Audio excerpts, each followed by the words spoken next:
The house watches even when its windows rot. Anonymous note found in the Hollowmere Ledger dated 1872. Welcome back. Before we continue, like, subscribe, share.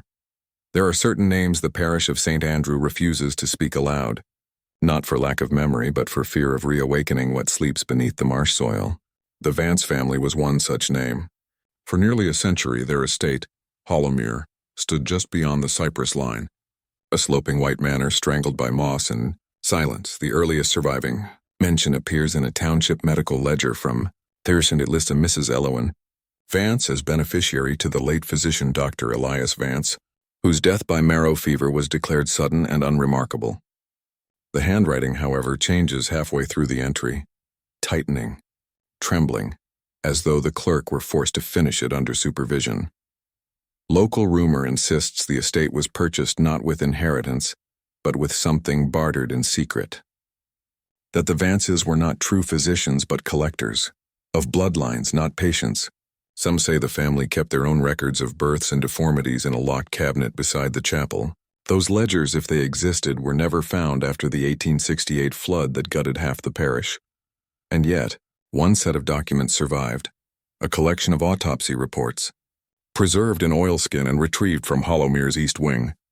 The handwriting matches that of Elias Vance, suggesting he continued his studies long after his supposed death. The notes are sparse, written in a clinical hand. Subject: no. 14 exhibits excessive elongation of metacarpal bones. Breathing labored. Eyes resist closure post-mortem. By 1872, Hollowmere had fallen to ruin. The widow Elowen was seen only once after the war, standing barefoot in the flooded orchard. Witnesses described her gown as dripping with black ink, though others swore it was blood. She spoke to no one, save for a letter she sent to the parish doctor 2 nights later. Its only contents were the line, "They are growing restless beneath the floor." The letter was signed not Elowen, but Elias. The river keeps what it's given, but the orchard gives it back. Parish folk saying, origin uncertain. In early spring of 1873, the county undertaker, one Samuel Wright, was sent to reclaim what valuables could be recovered from Hollowmere. The parish had deemed the estate condemned, its land too unstable to inhabit after the southern marsh collapsed into the bayou. Wright recorded his findings in a brief statement now stored in the St. Andrew archive. The house is in near ruin. Foundations soft with moisture. Floorboards sink as if hollow. I heard movement beneath them, rats, I presumed. The smell is unfamiliar, not decay but something medicinal. When Wright returned 2 days later with his apprentice, they found the front gate unlatched and fresh footprints leading toward the orchard. Beneath one of the oldest pear trees lay a disturbed patch of soil, shallow and wide, lined with brick fragments. The roots were knotted with what appeared to be small bones, human by their articulation, but malformed in ways Wright could not name. He wrote that the limbs seemed too long for children, too thin for men. That same week, the parish register was updated quietly. The handwriting was again that of the same clerk from 1834, aged, shaking, but distinct. A new entry appeared under medical notice, though no doctor signed it. Unnatural births recorded among the women of St. Andrew since autumn. Each shares blood relation to the Vance line through marriage or employment. The townspeople whispered that Hollowmere had not been abandoned, that Elowen Vance still lived inside, or something resembling her. Fishermen swore they saw candlelight flickering from the attic window, long after the house was declared unsafe. A child named Ruth Cormer, who wandered near the property at dusk, told her mother she heard a woman humming from beneath the earth, the same hymn we sing at funerals. By midsummer, 3 laborers were missing. The sheriff's report claimed they were last seen clearing debris near the orchard. All that was found were their boots, set neatly in a row by the front steps, the leather slick with black mud. A week later, Reverend Thorne conducted a reluctant inspection of the grounds. His account survives only in fragments, scrawled in the margins of his psalter. The walls breathe in the night. The air smells of old iron and rainwater. Something has been feeding in the cellar, something that remembers prayer. No one entered Hollowmere again after that. But each storm that passed through St. Andrew brought with it a strange sound from the direction of the estate, like a heartbeat echoing through the soil. Ink preserves truth longer than bone. Unattributed note. found in the Hollowmere cellar by the winter of 1873.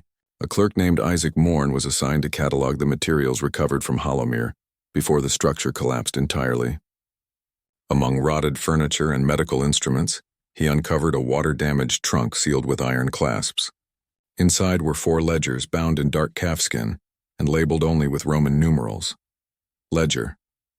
I contained what appeared to be family medical records, births, stillbirths, fevers, and notes of physical deformities. The Vance line, it seemed, recorded its ancestry not by names but by traits: luminosity of eyes, resistance to drowning, absence of sleep. Ledger 2 was more disturbing, meticulous diagrams of the human form rendered in precise ink. In the margins, Elias Vance had written corrections, measurements, and fragments of observation. Subject 9. Heartbeat continues post-incising. May indicate vascular persistence. Possible continuation of consciousness. Ledger 3 was unreadable. The ink bloomed black with mold. Ledger 4, however, was written in a smaller, unfamiliar hand, likely that of Elowen. Its tone was different, less clinical, more confessional. She wrote as though the ledgers themselves were listening. He told me the marrow remembers, that it carries what the mind forgets. When he returned, if it was him, his hands were wrong. Too many joints. He smelled of the river. Isaac, disturbed by what he read, made a brief annotation in his report. I believe the woman was attempting to continue her husband's studies. Whether by grief or devotion, she repeated his methods on herself. The remaining pages of Ledger 4 contain descriptions of self-administered procedures, bloodletting, transfusions, submersion in river water, to awaken dormant tissue. She referred to these acts as the restorations. One final entry is dated April 3, 1874, 6 days before the estate finally caved into the marsh. The hum beneath the orchard grows stronger each night. They are no longer still. I feel them in my spine tugging toward the roots. If I do not return by morning, burn what remains of me. Elias cannot die twice. Isaac Morn vanished shortly after submitting his report. His satchel was found at the river bend near Hollowmere, the pages of the ledgers inside soaked but intact. Yet when the parish attempted to retrieve the documents from the archive years later, all 4 had turned blank. Every word dissolved into pale stains like pressed flowers. Those who handled the pages complained of tremors in their hands for weeks afterward. A house is a lung. It draws in the living, exhales the dead. Extract from Reverend Thorne's final sermon, 1874. By midsummer of that year, the ground around Hollowmere had grown unstable. Whole patches of soil sank overnight, and the once clear well began to seep with a dark, iridescent liquid. The parish called it runoff from the marsh. Those who saw it up close said it shimmered with a faint pulse, as though the earth itself were alive and dreaming. When Reverend Thorne returned to consecrate the land, against the council's protest, he found the doors of the manor open. His diary, recovered from his belongings, describes the final hours before Hollowmere was swallowed whole. The rooms are not empty. They breathe. Dust rises and falls with each pulse. I hear whispering from the walls like air passing through a throat. Thorne claimed he followed the sound to the cellar. There, beneath the broken stone steps, he found a cavity in the floor where the soil had collapsed into a shallow pit. The remains within were not buried but arranged, arms and ribs entwined, faces turned upward as if listening. Above them, the roots of the orchard trees had pushed through the foundation, curling around the bones in a grotesque embrace. Pinned to one of the roots by a rusted scalpel was a torn scrap of linen. Written upon it in the same slanted hand as Ledger 4, not gone, only beneath. The marrow will find its vessel. Thorne fled, but he did not leave unmarked. His parishioners later testified that the Reverend's voice grew hoarse and uneven after his return. His breathing labored, his sermons shorter and less coherent. One account claims that during his final service he began to choke mid-prayer, clutching at his throat as if something were rising from within. He died 2 days later. When the parish finally attempted to burn Hollowmere, the torches sputtered and went out before touching the wood. Witnesses swore the flames refused the house. The next morning, without sound or warning, the manor collapsed inward, its roof sinking like a lung deflating. The orchard around it withered to ash. What remained of the estate was buried beneath the bayou's mud by autumn. Only the spire of the old chapel could still be seen during low tide, jutting from the mire like a finger pointing to the Sky locals say on certain nights when the wind passes from the east and the air carries the smell of iron, you can still hear that heartbeat beneath the ground. Slow, patient, remembering. And in the archives of St. Andrew, there remains one unsolved record dated October 12, 1874. Reappearance of female subject matching Elowen Vance description, alive, unaged, requesting burial plot inspection. A body may drown, but its memory floats. Anonymous marginal note, parish records 1875 by early 1875. The name Elowen Vance reappeared in official documents. The entry was written in the new parish doctor's hand, Dr. Corbin Hurst, recently arrived from Baton Rouge, and it listed her as patient in satisfactory health, approximate age 32. The curious part was that the original Elowen had been recorded as 32 in 1834. Dr. Hurst's notes, recovered decades later, detail a series of private consultations held in his surgery. He describes the widow as serene, articulate, though her pulse presents irregular cadence, nearly absent at times. Her skin, he wrote, was cool to the touch, as though embalmed in living tissue. Yet she showed no sign of decay, nor any ordinary sickness. In his first examination, Elowen requested that he test her blood for continuity. When he asked what she meant, she replied, "It remembers more than I do." The doctor's journal shifts from detached observation to something more personal as the sessions continued. He began sketching her hands, each joint delicate yet subtly elongated, as though he were recording an anatomical curiosity. On the fifth visit, he noted faint bruising along her spine that seemed to change shape with each passing day. "The marks move," he wrote, "not as wounds healing, but as veins rearranging themselves. They rise toward the neck when she speaks of the river." Elowen's final visit occurred on May 19, 1875. Dr. Hurst reported she appeared weaker, her voice lower as if another tone spoke beneath it. She presented him with a sealed envelope labeled, "For the next physician." He was instructed not to open it until her absence exceeded 7 days. She never returned. 7 days later, Hurst opened the letter. Inside was a single page covered in precise, almost mechanical handwriting. Continuation complete. Tissue acclimated. River returns to host. New marrow required by next cycle. If refusal persists, the orchard will feed itself. Beneath that message was a single symbol, an elongated spiral, drawn in dried, rust-colored ink. Dr. Hurst's diary ends abruptly 2 weeks later. The final entry reads, "Hands trembling, taste of iron in mouth, dreamed of roots binding my legs, drawing me downward, felt her breath beneath the floorboards. His body was never recovered, only his spectacles were found, resting atop his desk beside the half-dried ink of that spiral." In the months that followed, 2 more physicians in the parish reported unexplainable tremors and recurring dreams of drowning in shallow water. The townsfolk began to call it the Hollowmere sickness. No one dared treat it because by then they'd begun to believe the widow wasn't visiting the doctors at all. She was calling them home. If you listen long enough to the soil, it begins to hum. Testimony of Isaac Thorne. Farmhand, 1876 by spring of 1876. Hollowmere's surviving residents noticed strange music rising from beneath their fields. Not wind, not water. Something lower, slower, threaded through the roots of the orchard. At dusk, when the fog sank low and the crows hushed, they could hear it. A faint humming, almost like human voices echoing from the deep earth. Isaac Thorne was the first to follow the sound. He was a boy of 14 then, barefoot and reckless, tasked with tending the lower apple rows. He swore that when he pressed his ear to the ground, he could distinguish individual tones, a woman's alto weaving through men's baritones, harmonies shaped by breathless mouths that weren't supposed to sing anymore. He ran home white as milk. His mother crossed herself and said, "It's the widow and her choir. She's feeding the orchard again." That night, Isaac's father forbade him from going near the trees. But curiosity, as it always does, betrayed fear. On the third night, the boy returned with a lantern. He followed the melody until it led him to the old root cellar behind the Vance property, long sealed after Elowen's supposed death decades prior. The door had been torn open from the inside. Isaac described what he saw to the sheriff later, though the account was dismissed as hysteria, a narrow staircase winding downward into clay.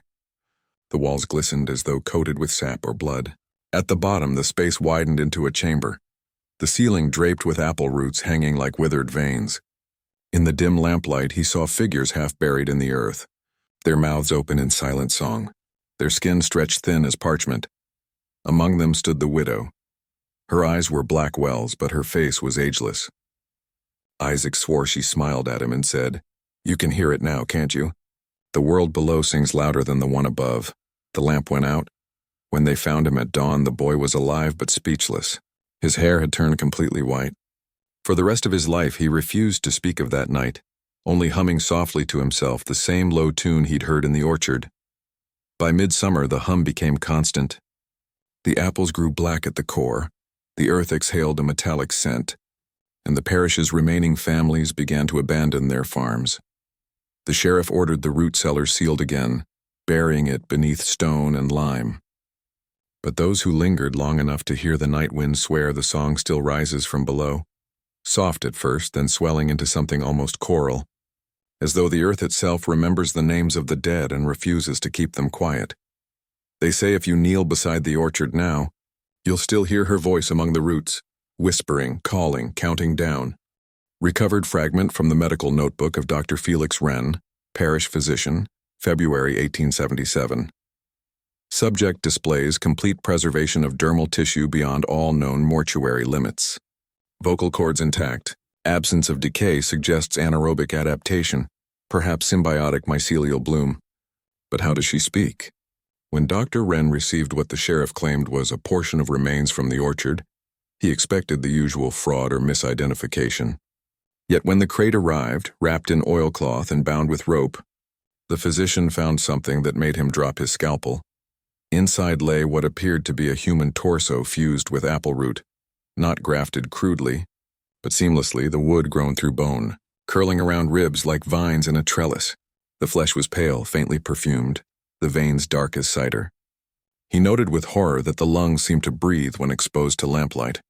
He began documenting everything, as good men of science do when faced with the inexplicable. His first entry was clinical, his second uneasy. By the third, the writing trembled. March the 2nd, 1877. Every night I hear whispering through the floorboards beneath my study. Not imagined, not dream. The root samples hum the same tune reported in Hollowmere, the melody aligning perfectly with the rhythm of respiration. Impossible coincidence, he set up experiments. He placed the roots in a glass tank filled with damp soil and wired it to a phonograph cylinder. The result nearly broke him. At midnight, the phonograph began to record on its own. When played back, it carried a woman's voice, thin, distant, mournful, speaking a list of names. Wren recognized several. Old families of the parish, the ones who'd testified against the Vance lineage during the inquest of 1834. His assistants fled within days. One hanged himself in the courtyard, leaving a note that read only, "She knows the order of our bones." Wren persisted. He injected the root matter with formalin, only to watch it resist preservation, pulsing faintly under the microscope like a living organ. He wrote that its cellular structure resembled both plant xylem and human capillaries. A hybrid physiology, he concluded. Perhaps evidence of an evolutionary divergence born of the orchard's unique soil composition, or something older, deliberate. But his final entry abandoned science altogether. March 28th. She came to me tonight, not as phantom but as form. Her hands the color of ash, her eyes vast and without pupil. She thanked me for listening, said the roots had carried my curiosity down to her, said that knowledge once watered with fear always finds its way back to the source. She placed her palm on my chest and whispered, "Now you understand how faith rots." They found Dr. Wren 3 days later, collapsed over his desk, his veins bulging beneath the skin in dark, twisting lines. The specimen crate was empty. His phonograph continued to spin, replaying the same 4 words over and over, his own voice this time. Barely audible. "She is not dead." Letter from Reverend Abram Thorne to the Bishop of Baton Rouge, dated August 14th, 1877, Your Grace. I fear the Lord has turned his face from Hollowmere. The dead are singing beneath our feet. By midsummer, the parish had become a graveyard pretending to be a town. The church bell hadn't rung in weeks. The clapper had been found fused to the metal as if melted from within. Livestock refused to cross the fields. The well water tasted faintly of iron, and the townsfolk, what few remained, began to suffer the same dream. A woman standing in the orchard at dusk, her hair floating around her like smoke, humming that infernal melody. Reverend Thorne tried to bring comfort where science and law had failed. He read psalms in the hollow fields, anointed the soil, burned incense at the orchard's edge. But every prayer he offered returned distorted, murmured back in strange harmonics, as though the earth itself mocked his scripture. On the night of August 12th, he led a procession of parishioners to the Vance orchard. They carried lanterns, hymnals, and desperation. The air stank of ferment and rain. The trees loomed like a congregation of bent old women.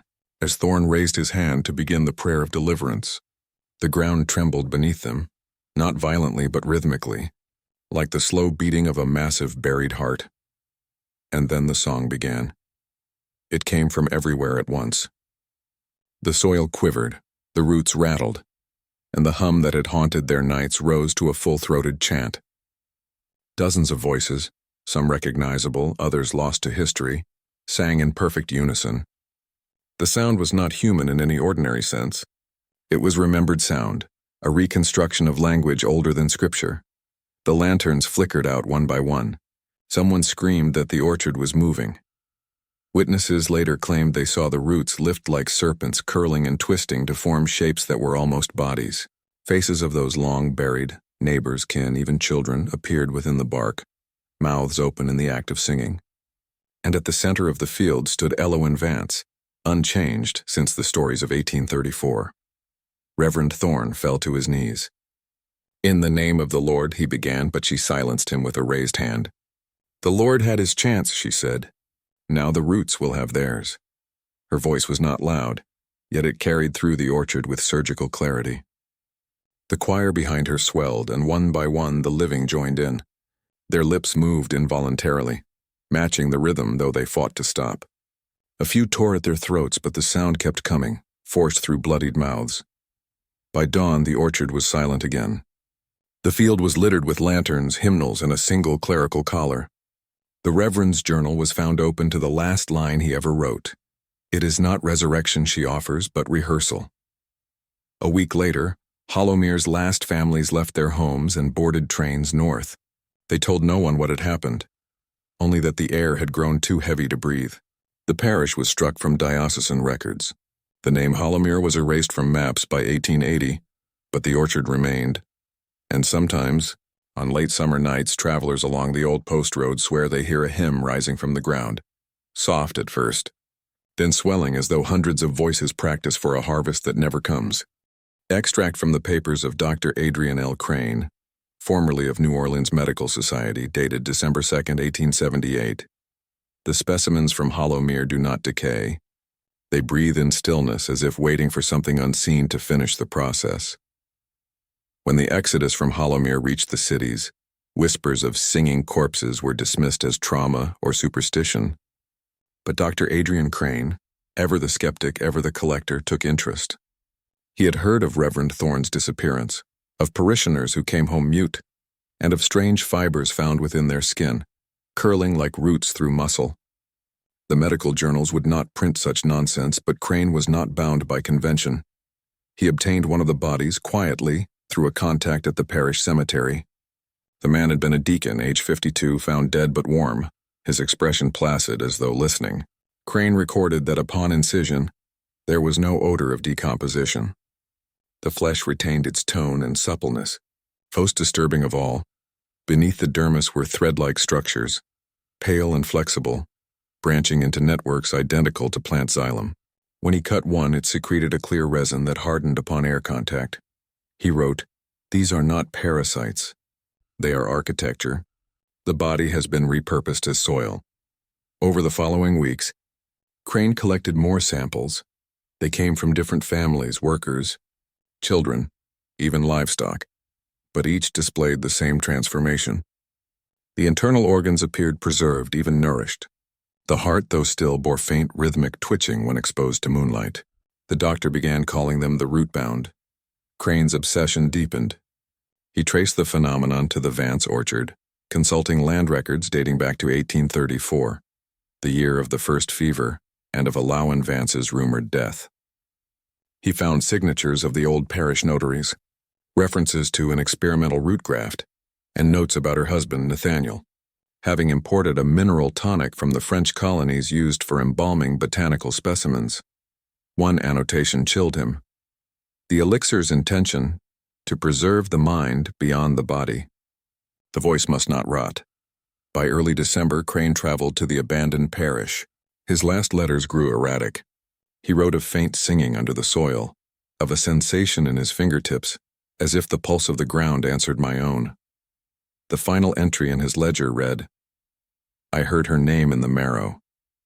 She said the orchard is only the surface. The true choir grows downward. His carriage was found overturned near the Vance orchard 3 days later. The horses dead but unmarked. Crane's body was never recovered. Only his medical case remained, empty except for a folded scrap of vellum bearing what appeared to be a fragment of musical notation written in human blood. When the Orland Society reviewed his work posthumously, they burned the remaining specimens, declaring his research heretical. Yet those who handled the preserved tissues claimed they felt faint warmth, like breath trapped within wax. The ledger now resides in an archive in Baton Rouge, bound in root fiber instead of leather. Archivists report that it hums faintly when left unopened too long, as though remembering its author. And in the margins of one of its final pages, written in a trembling, unfamiliar hand, appear 6 words that have resisted all attempts at erasure. She is not done with them. Excerpt from the Hollowmere Restoration Commission, 1912, unpublished.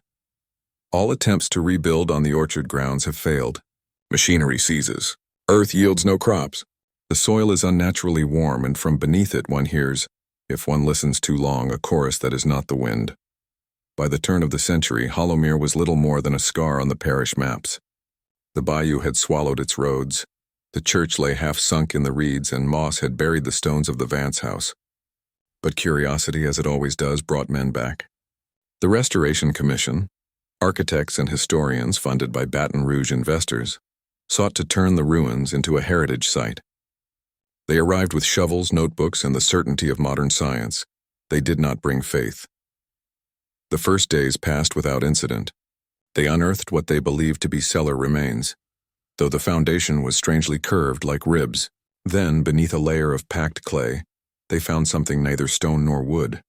Long strands of pale material, interwoven like vines, humming softly when touched.